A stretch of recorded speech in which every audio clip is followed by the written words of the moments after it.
हेमराजसेव्यमान पावनाङ्घ्रिपङ्कजं ज्ञानयज्ञसूत्रमिन्दुशेखरं कृपाकरं नारदादियोगिवृन्दवन्दितं दिगम्बरं काशिकापुराधिनाथ कालभैरवं भजे।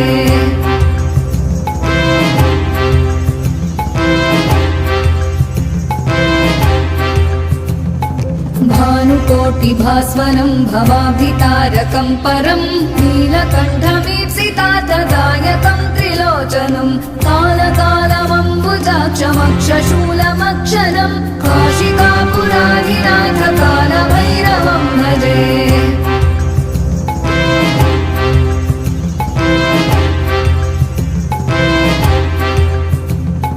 शूलटङ्कपाशदण्डपाणिमादिकारणं श्यामकायमादिदेवमक्षरं निरामयं भीमविक्रमं प्रभुं विचित्रताण्डवप्रियं काशिकापुराधिनाथ कालभैरवं भजे।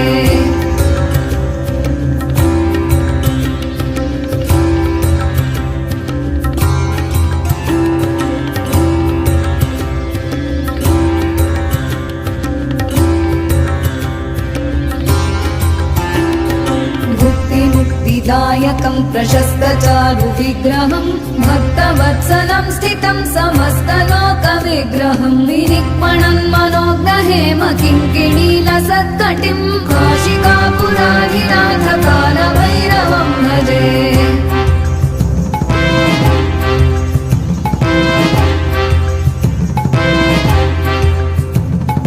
धर्मसेतुपालकं त्वधर्ममार्गनाशकं कर्मपाशमोचकं सुशर्मदायकं विभुं स्वर्णवर्णशेषपाशशोभिताङ्गमण्डलं काशिकापुराधिनाथ कालभैरवं भजे।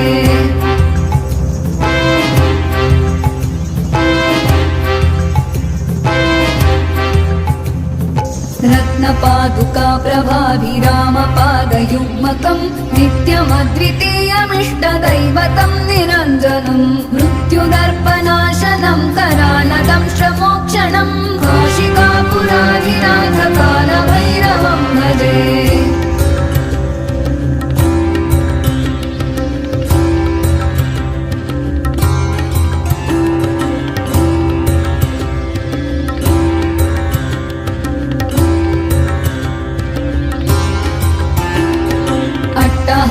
भिन्न पद्मजाण्डकोशसन्ततिं दृष्टिपातनष्टपापजालमुग्रशासनम् अष्टसिद्धिदायकं कपालमालिकाधरं काशिकापुराधिनाथ कालभैरवं भजे।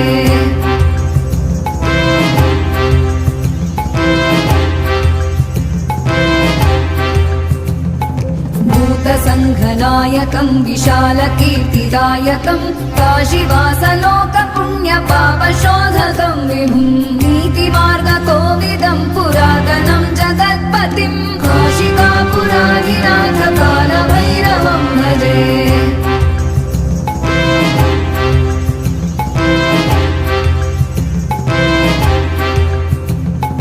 कालभैरवाष्टकं पठन्ति ये मनोहरं ज्ञानमुक्तिसाधनं विचित्रपुण्यवर्धनं शोकमोहदैन्यलोभकोपताप